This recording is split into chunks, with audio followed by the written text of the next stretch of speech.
Jean Gaillac est né à Béziers le 13 novembre 1802. Baptisé à l'église Sainte-Aphrodise, il grandit dans une famille chrétienne et découvre que l'évangile de Jésus-Christ est une bonne nouvelle venant de Dieu destinée à la terre, pour qu'elle s'éclate au bonheur promis par le Créateur à tous les vivants. Jean Gaillac est un passionné que rien ne laisse indifférent.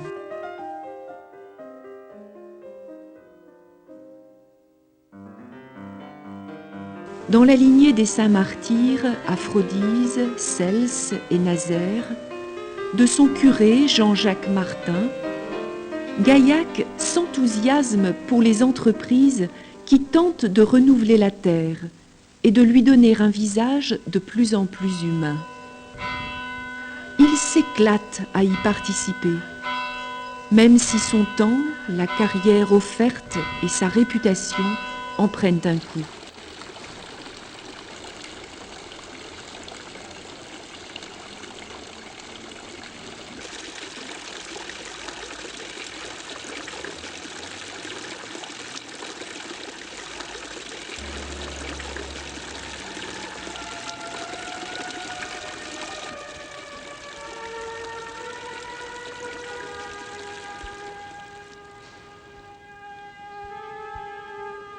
Vivre pleinement dans son époque, sur son terrain quotidien, est une grâce. Jean Gaillac en remercie Dieu.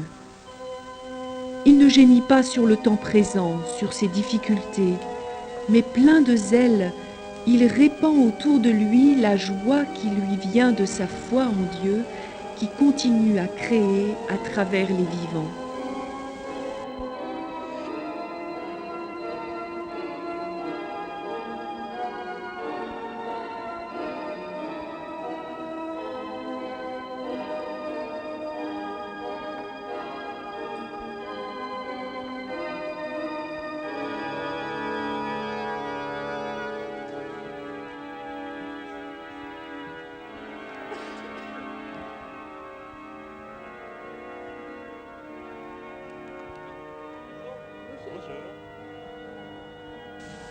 Jean Gaillac s'éclate, c'est-à-dire qu'il se met en morceaux, il se met en quatre, et plus, il en paie le prix.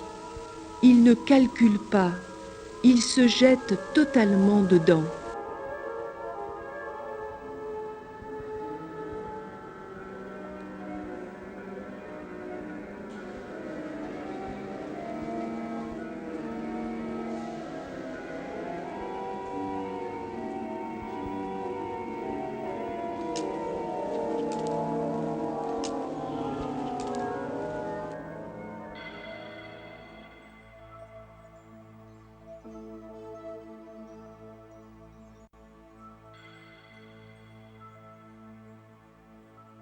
En août 1828, Jean Gaillac est aumônier de l'Hôtel-Dieu à Béziers. Il accompagne les malades qu'on y accueille, personnes âgées, pauvres de la ville et des villages environnants, prostituées, soldats, vétérans des campagnes napoléoniennes. Il est ému de compassion pour ces personnes blessées par la violence, abandonnées aux misères du vieillissement et de la maladie, exclues par le jugement des autres. Il refuse que l'hôpital, sa ville, le monde, soit un vaste terrain abandonné au désespoir et à la misère publique. Il croit qu'aucune existence n'est condamnée à être une longue traversée solitaire. Il croit que la bienveillance peut vaincre le mépris. Il croit que le soleil peut surgir de l'échec, que la vie peut vaincre la mort.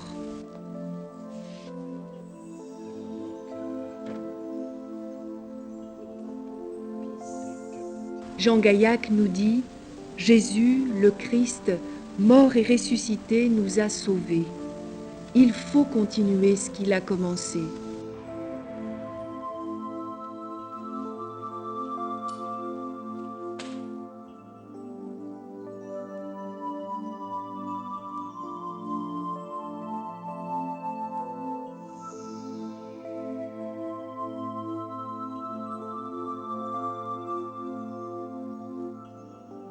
pour ma vie née de votre amour, pour votre fidélité qui m'a révélé la durée dans les liens noués et la parole donnée, pour votre foi, merci à vous, ma mère et mon père.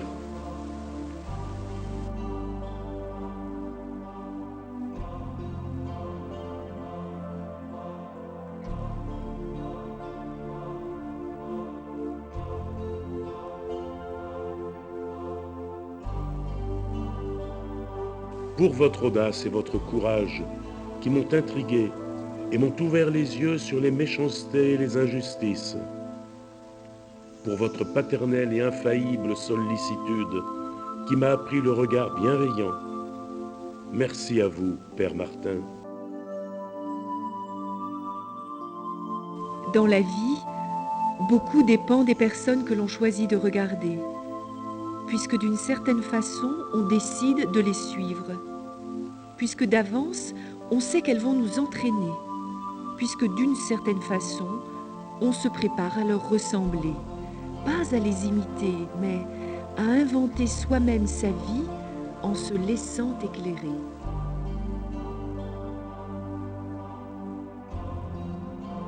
Pour votre chaleureuse présence et votre amitié constante, pour votre charité attentive et prévenante, qui m'ont fait croire qu'à plusieurs, on peut soulever les montagnes de l'inertie et des lenteurs.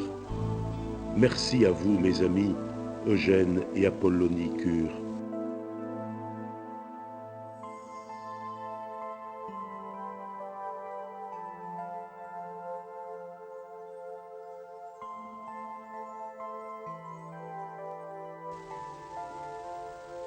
Pour la fraternité dans le sacerdoce et la peine partagée aux travaux de l'évangélisation, merci à vous, mes confrères prêtres du Biterrois.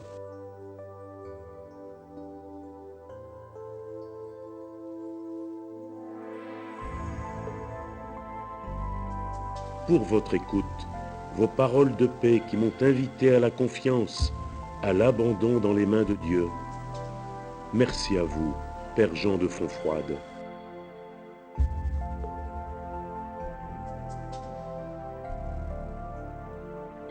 Si on regarde celui ou celle qui est toujours prête à rendre service, à faire passer l'autre avant lui, celui ou celle qui donne sans compter, qui partage et lutte contre la misère, si on regarde celui ou celle qui met le sourire sur les lèvres, qui n'utilise pas le coup de griffe, qui place la bonté et la tolérance dans son regard et ses paroles, qui ne juge pas, si on regarde Jésus de Nazareth et son évangile qui est une bonne nouvelle,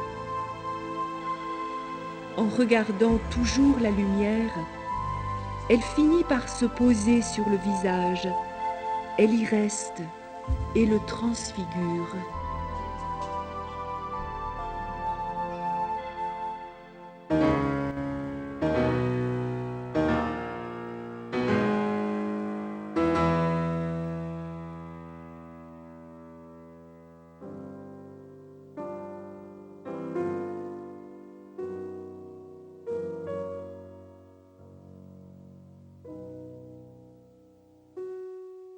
Avec ta grâce, Seigneur, accompagnant ma volonté, je prendrai le chemin du service et du partage, même s'il faut m'appauvrir.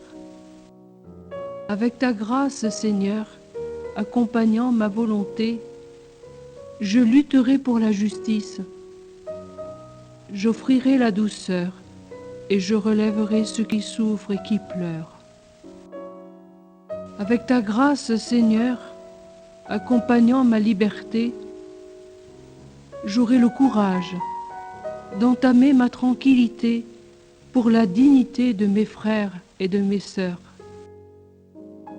Avec ta grâce, Seigneur, accompagnant ma liberté, j'aurai le courage, face à la moquerie et à l'insulte, de montrer ma foi au Christ et ma joie de croire. J'aurai la persévérance de te chercher, toi, Dieu, notre Père, tous les jours de ma vie.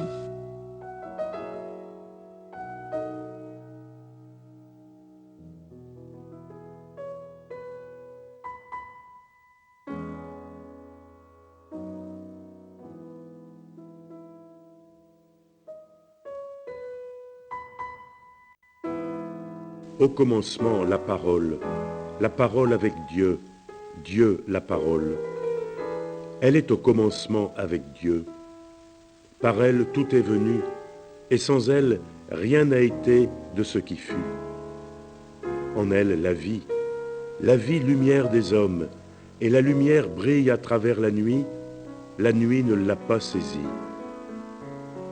Elle, la seule vraie lumière en venant au monde, a éclairé chaque homme. Elle a été dans le monde fait par elle, et le monde ne l'a pas reconnue. Elle est venue chez elle, et les siens ne l'ont pas reçue. Mais à tous ceux qui l'ont reçue, elle a donné le pouvoir d'être enfants de Dieu. Et ceux qui font confiance à son nom ne sont plus nés du sang, ni de la volonté charnelle ou virile, mais de Dieu. La parole a pris chair. Parmi nous, elle a planté sa tente, et nous avons contemplé son éclat, éclat du Fils unique du Père, plein de tendresse et de fidélité. De sa plénitude, nous avons tous reçu tendresse sur tendresse. Dieu, personne ne l'a jamais vu, mais le Fils unique, Dieu, appuyé contre le cœur du Père, l'a raconté.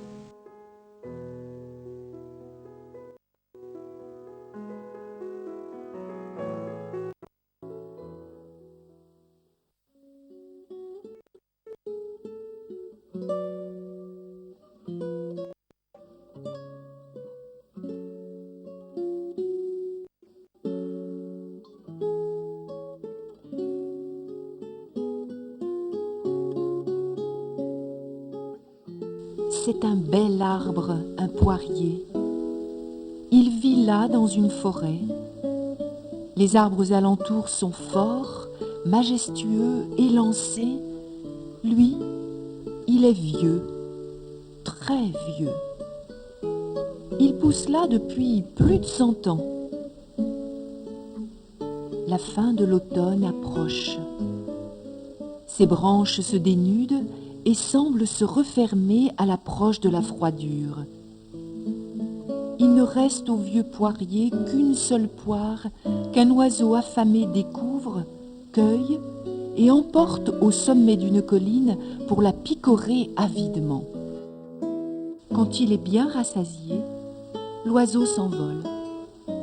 Le trognon de la poire roule en bas de la colline et là, il tombe au fond d'un petit trou. Puis il pleut, le vent souffle. Bientôt, le trognon de poire est recouvert de terre. L'hiver arrive. Le vieux poirier se transforme en sentinelle raide et sombre. Enfoui au fond de son abri de terre, la graine sommeille. Un beau jour, c'est le printemps. La nature resplendit. Les abeilles et les papillons butinent les fleurs. Alors, un jour, quelque chose de merveilleux survient. Les rayons du soleil réveillent la graine du poirier, et de cette graine sort bientôt une tige pourvue de feuilles minuscules. Et cette tige monte tout doucement vers la lumière. Un nouveau poirier naît. Année après année, le jeune poirier grandit. Il devient fort et beau, et à son tour, il donne des poires tous les ans. Des oiseaux se posent sur ses branches en chantant et viennent y faire leur nid. Un été, l'autre poirier, celui qui était très vieux, ne donne plus aucun fruit, se dessèche et meurt. Mais le jeune poirier, maintenant dans toute sa force, donne à profusion de belles poires. Et dans toutes ces poires, il y a beaucoup de pépins. Merveilleuses et mystérieuses graines de vie pour tout un verger de jeunes poiriers.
Les sillons s'ouvrent aux premiers signes d'éclosion. Les fleurs se préparent aux fruits. Et sur les ceps de vigne percent à peine les bourgeons qui aboutiront aux grappes. Rien n'est encore joué. La moisson n'est pas encore levée. Les corbeilles sont encore vides et les raisins n'ont pas gonflé encore sous le soleil. Les promesses sont là. Qui les portera jusqu'à leur épanouissement ?